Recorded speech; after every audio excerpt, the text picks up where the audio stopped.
এই খেলাফতের সময়ে আপনি কিভাবে সফিনায় নাজাত হতে হবে, আর সেই রাস্তাটাও আপনার ঢুকবেন সেই নৌকার মধ্যে যে নূহ আলাইহিস সালাতু ওয়াস সালামের সময়, প্লাবনের সময় যারা বেঁচে ছিল। এই উম্মতে মুহাম্মাদীর মধ্যে অনেক অনেক অনেক বিভিন্ন দলে বিভক্ত হবে, বিভিন্ন দলে বিভক্ত হবে। সবাই বলবো আমি সঠিক, আমি সঠিক, আমি সঠিক। এই জন্য সালাফের মানহাজ হচ্ছে আপনি জাল হাদিস বর্জন করবেন, জয়ীফ হাদিসকে আপনারা আমলের ক্ষেত্রে আসবে না, আর আকীদার ক্ষেত্রে তো আসবেই না। এখন বলতে পারবেন তাহলে সহিহ হাদিসের মধ্যে আমরা আমল করব। এখন যদি বলা হয় তার ইমাম, আমরা কোনো ইমামের বিপক্ষে নয়, আমরা ইমামদেরকে আমরা আইমে আরবাদেরকে আমরা সর্বদা আমরা কি করি, সম্মান করি। কোন জায়গায় সম্মান করি? এই জায়গায় কি ইদা সাহাল হাদিস ফাহুয়া মাযহাবি, এই সহিহ হাদিস যেটা সেটাই তাদের মাযহাব। এবং তাদের সময় তারা কি করতেন, তাদের মাযহাবে তারা যে বলছে না নবী করিম সাল্লাল্লাহু আলাইহি ওয়াসাল্লামের সহিহ হাদিস পাওয়ার পর সেটা কখনো বলেন না যেটা আমার মাযহাবে নয়। ইমাম আবু হানিফা রাহিমাহুল্লাহ উনিও বলছেন ইদা সাহাল হাদিস ফাহুয়া মাযহাবি। বিগত আমার বাংলাদেশে একটা সফর ছিল, একটা হানাফি বড় মাদ্রাসাতে, এখানে দেওয়ায় হাদিস পড়ানো হয়। আমি দেওয়ালের মধ্যে লাগানো দেখছিলাম যেটা সহিহ হাদিস সেটাই আমার মাযহাব। কে বলেছেন? বানি ইমাম আবু হানিফা। অথচ সেইখানে সেইভাবে মানা হচ্ছে না। এবং মানহাজুস সালাফ কি, মানহাজুস সালাফের মেথড কি, মেথড কি সেটা বুঝতে হবে। আমরা সবগুলা মানতে হবে। আমি একটা আপনাদেরকে উদাহরণ দিচ্ছি, দেখেন আমরা এই পৃথিবীতে আসছি, আমরা যাব, আমাদের প্রজন্ম আসবে, তারা যাবে, সবাই আসবে যাবে, কিন্তু আমাদের দাওয়াত আমাদের জারি করতে হবে। যদি আমরা দাওয়াত দিই না তাহলে কাল কিয়ামতের দিন আল্লাহর দরবারে আমরা হাজিরা দেব, আমরা দণ্ডায়মান হব, আমরা কিভাবে মুক্তি পাবো? আমরা সেই দাওয়াত সেইগুলো শিখতে হবে। শুধু ফরজে কিফায়া নয়, ফরজে আইনে আমরা দাওয়াত দিতে থাকবো। এতে যে কোনো বলুক না কেন, আপনাকে বিভিন্ন টেক লাগাক না কেন, এর পরিপ্রেক্ষিতে যা কিছু বলবে, আল্লাহ বলছেন ইদফা বিল্লাতি হিয়া আহসান। বলা হয়েছে না সূরা আহজাবের মধ্যে আছে, সূরা মুমিনের মধ্যে আছে ইদফা বিল্লাতি হিয়া আহসান সাইয়্যিরা। আপনাকে কোনো কিছু বলছে, তখন আপনি তার প্রতি উত্তর আপনি কেমনে দিবেন? আপনি তাদেরকে ব্যঙ্গ না করে আপনি কিভাবে সুন্দরভাবে উপস্থাপন করবেন। আল্লাহ দাওয়াত কিভাবে দিবেন? আল্লাহ বলছেন সূরা নাহাল আয়াত নম্বর 125, সূরা নম্বর 16 আয়াত নম্বর 125, আল্লাহ রাব্বুল আলামিন বলেছেন উদউ ইলা সাবিলি রাব্বিকা বিল হিকমা ওয়াল মাওয়াইযাতিল হাসানা ওয়াজাদিলহুম বিল্লাতি হিয়া আহসান। আপনি আল্লাহর দাওয়াত দিতে হবে, হিকমত অবলম্বন করতে হবে। এরপরে কি শুধু হিকমত নয়, আপনি কি দিতে হবে? উদউ ইলা সাবিলি রাব্বিকা বিল হিকমা ওয়াল মাওয়াইযাতিল হাসানা, সুন্দরভাবে আপনি বলতে হবে ওয়াজাদিলহুম বিল্লাতি হিয়া আহসান। এবং আপনি সুন্দরভাবে তাদের সাথে যুক্তি তর্ক যদি হয় তাহলে সুন্দরভাবে আপনি করতে হবে। এজন্যই ইমাম আহমদ বিন হাম্বল, ইমাম মালিক সাহেব সবাই বলছেন যে এটাই হচ্ছে কি যে মানা আলাইহি ওয়া আসহাবি, নবী করিম সাল্লাল্লাহু আলাইহি ওয়াসাল্লামের বাণীকে সবাই গ্রহণ করছে। এর জন্য মানহাজুস সালাফের আরেকটা হচ্ছে কি, এই বিষয়ের একটা আমি কিতাব রচনা করেছিলাম, আপনারা পাবেন কিছুদিন পরে। এই সম্পর্কে ডিটেইলস বিভিন্ন রয়েছে। এই জন্য মানহাজুস সালাফ এখন যদি বলা হয়, এখন যদি আপনারা বলুন একটা হাদিস যদি আপনারা পেশ করেন, আর পেশ করে সেই হাদিসকে আপনারা যদি আপনারা নিয়ে নেন, আর সহিহ হাদিস আপনারা যারা যুবক ভাইবৃন্দ আছেন, মোবাইল চালান, বিভিন্ন অ্যাপস রয়েছে, আপনারা শুধু হাদিস দেখার পর, সহিহ হাদিস দেখার পর সিদ্ধান্ত নিবেন না। কেন নিবেন না? যারা খারিজিরা তারাও বুখারীর হাদিস, সহিহ হাদিস তারাও পেশ করছে। কি করছে? ওয়াল্লাহি লা ইউমিন, ওয়াল্লাহি লা ইউমিন, ওয়াল্লাহি লা ইউমিন ইলা মান ইয়া রাসূলুল্লাহ ক্বালা আল্লাযী লা ইউমানু দারাহু বাওয়াইকাহু। নবী করিম সাল্লাল্লাহু আলাইহি ওয়াসাল্লাম বলেন তারা খারিজিরা তারাও পেশ করছে, এই হাদিসকে পেশ করছে ওয়াল্লাহি লা ইউমিন, আল্লাহর কসম তারা কখনো মুমিন নয়, তারা কখনো মুমিন নয়, তারা কখনো মুমিন নয়। যারা তার প্রতিবেশীকে কষ্ট দেয় তারা মুমিন নয়, এই হাদিস পেশ করছে। কিন্তু তারা এই হাদিসকে নিয়ে পাকড়ার পর কি হলো? তারা মুমিন নয় সেটা দেখে। এর মানে হচ্ছে প্রকৃত মুমিন নয়। আপনি এটার উপরে সিদ্ধান্ত নিলে হবে না।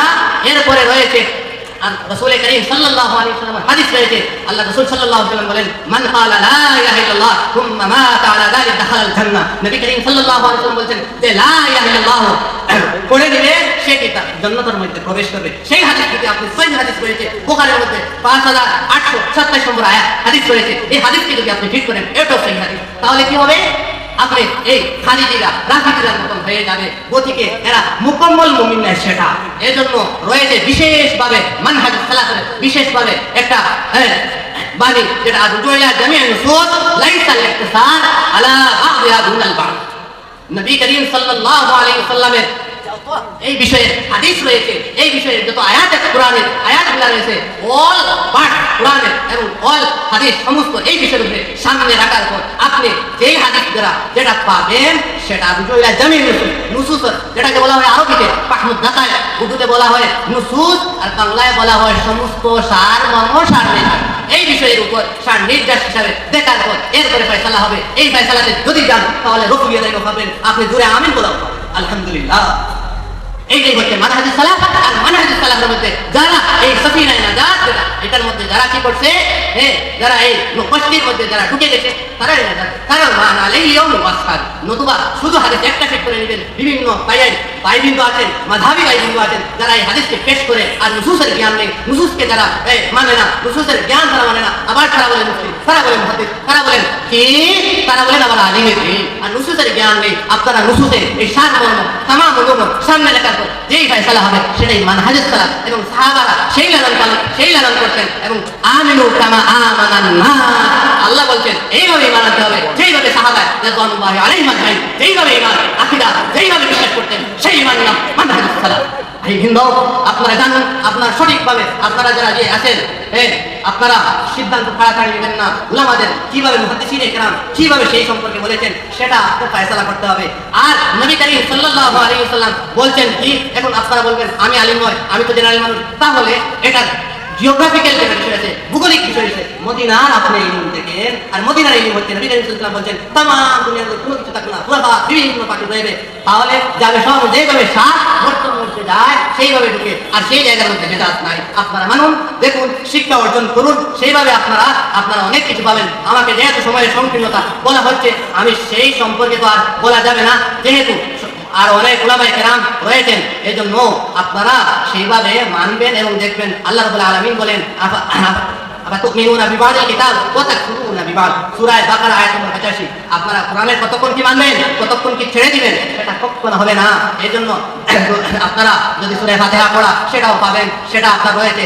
সেই যারা দলিল দেয় কি কোরআন যখন পড়া হয়, ওইদা কুরিয়াল কোরআন ফাসতামিউ লাহু ওয়ানসিতু, এর প্রেক্ষাপট জানতে হবে, ব্যাকগ্রাউন্ড জানতে হবে, শানে নজুল জানতে হবে। সেটা হয়েছে মক্কাতুল মুকাররমাহ আয়াতে যেটা নাযিল হয়েছে, আর মদিনাতুল মুনাওয়ারার মধ্যে নামাজগুলো আসতো। এখন নামাজের সাথে এখানে কোনো সম্পর্ক ছিল না, ছিল না। তাহলে সূরা ফাতিহা পড়া আমরা ইমামের পিছনে পড়া যাবে।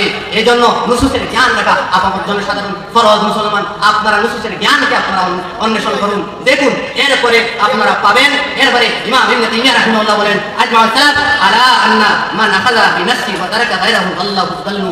এরপরে ইমাম ইবনে তাইমিয়া সালাফে সালিহিনের একমত, যে ব্যক্তি একটি দল গ্রহণ করে অন্য দল বর্জন করে সে পথভ্রষ্ট হয়। আহলুল হাদিস ফিরকায়ে নাজিয়া এগুলা ইমামগণের সাক্ষ্য। ইমাম আহমদ বিন রাহমাতুল্লাহ আলাইহি বলেছেন ইল্লাম ইয়াকুনু আসহাবুল হাদিস ফালা আদি মানহুম, এরা কারা? পথভ্রষ্ট দল যদি হয় আহলুল হাদিস, তবে আহলুল হাদিস ছাড়া আমি জানি না তারা কারা। যদি আহলুল হাদিস, এখন যারা টেক লাগাও ইমাম আহমদ বিন হাম্বলের মতন মানুষকে তোমরা টেক লাগাচ্ছ। এইজন্য নবী করিম সাল্লাল্লাহু আলাইহি ওয়াসাল্লামের এই হাদিসগুলো আমরা মানতে হবে, নুসুসের জ্ঞান রাখতে হবে। এইজন্য ইমাম সুফিয়ান সাউরি রাহিমাহুল্লাহ বলেছেন ইন্নাল মালাইকা কুররাতুল সামাই ওয়া আসহাবুল হাদিস কুররাতুল আরদ, ফেরেশতারা আসমানের প্রহরী, এরা পাহারাদার, আর আহলুল হাদিস হলো জমিনের দিনের প্রহরী। চূড়ান্ত সিদ্ধান্ত আপনারা সেইভাবে মানতেই হবে। আল্লাহ রাব্বুল আলামিন আমাদের সবাইকে মানহাজুস সালাফের মতন আমরা বুঝার জন্য তৌফিক দান করুন। আমরা ভিতরে মানহাজুস সালাফ যারা গ্রহণ করবে তো তাকে তো শুধু আহলে হাদিস হলে হবে না, রাসূলুল্লাহ দান করছে আর দূরে আমল বলছে আহলে হাদিস আর মানহাজুস সালাফের মধ্যে নয়। আপনারা মানহাজুস সালাফ বুঝতে হবে, আর ভিতরের মধ্যে যদি কিনা থাকে বদ থাকে, এগুলা সালাফে সালিহিনের অন্তর ছিল না, সাহাবাদের ছিল না। আমরা কিছু মানুষের মধ্যে যদি এগুলা হয়ে যায়, তাদেরকে মুনাফিক যদি এগুলা ঠেক দেয়, তারা সাহাবা কখনো করছে না। সাহাবাদের এইভাবে মানহাজ ছিল না, আর সাহাবারা যেইভাবে ইমান আকীদা পোষণ করতেন, যেইভাবে তাওয়িল করতেন না, আসমা ও সিফাত নিয়ে যারা তাওয়িল করতেন তারা দেখতেন বিভ্রান্তির মধ্যে পড়তেন, বিভিন্ন কালামের বিশ্বাসী, আশারিয়া মাতুরিদে তারা বিশ্বাসী। এইগুলা আমরা লালন করি না। আল্লাহ যেই সিফাত যেইভাবে সাব্যস্ত করতেন সেটার নাম সেইভাবে আমরা ইমান আকীদা আমরা সেইভাবে মানতেই হবে, সেটার নাম মুক্তি হবে। আল্লাহ রাব্বুল আলামিন সবাইকে আমরা তৌফিক যেন দান করুন, মানহাজুস সালাফ বুঝার জন্য চেষ্টা করুন। আমরা যাতে সঠিক সিদ্ধান্ত নেব কেমনে সেটা মদিনায় মুনাওয়ারা আমরা দেখবো, সেটা আমরা বুঝতে নিব, এবং আমরা সেই সূক্ষ্ম চিন্তাধারা আমরা মেনে নিব ইনশাআল্লাহ। ইনশাআল্লাহ উস্তাদ মুহতারাম ফজিলাতুল শেখ ডক্টর সাঈদ আহমদ মাদানী হাফিজাহুল্লাহ এই বিষয়ে বিভিন্ন ভিডিও আপলোড আছে, আপনারা সেটা পড়বেন, শুনবেন এবং দাওয়াতের কাজ আপনারা করবেন। আল্লাহ রাব্বুল আলামিন আমাদের সবাইকে যেন আমরা ফিরকায়ে নাজিয়া মান আলাইহিম ওয়া আসহাবের মধ্যে, সফিনায়ে নাজাতের মধ্যে, সেই কষ্টের মধ্যে সেইভাবে আমরা লালন পালন করে এই জগৎ থেকে যেন বিদায় নিতে পারি সর্বদা সিরাতে মুস্তাকিম ইহদিনাস সিরাতাল মুস্তাকিমের উপর আমরা কায়েম হিসেবে থাকতে পারি ইনশাআল্লাহ। আসিফ ইনশাআল্লাহ। আল্লাহ রাব্বুল আলামিন আমাকে সর্বপ্রথম যেন আল্লাহ রাব্বুল আলামিনের দরবারে ক্ষমা প্রার্থী, আল্লাহ যেন মাফ করো। হ্যাঁ, প্রত্যেক মুমিন প্রত্যেক কি হয়, প্রত্যেক মানুষ কি আছে, প্রত্যেক মানুষের ভুল ত্রুটি হয়। এই জন্য ভুল ত্রুটি আল্লাহ রাব্বুল আলামিন সর্বপ্রথম আমাকে মাফ করে দাও। আর আপনাদের সামনে আমি যা পেশ করলাম আমার বিভিন্ন বিষয় ছিল, কিন্তু সময়ের সংকীর্ণতায় আমি উপস্থাপন করতে পারিনি। আল্লাহ রাব্বুল আলামিন আমাকে ক্ষমা করুন। আপনারা যেন আমার কথাতে যদি কোনো কিছু কষ্ট হয়ে থাকে বা ভুল ভ্রান্তি হয়ে থাকে, আপনারা নিজ গুণে এই সন্তানের নিজ নাতির নিজের সহপাঠী ভাই হিসাবে আপনারা ক্ষমা করবেন। আল্লাহ রাব্বুল আলামিন আমাদেরকে সবাইকে মানহাজ সালাত বুঝার সেই হিসাবে লালন পালন করার জন্য তৌফিক দান করুন। ওমা আলাইনা ইল্লাল বালাগ। আসসালামু আলাইকুম ওয়া রাহমাতুল্লাহি ওয়া বারাকাতুহু।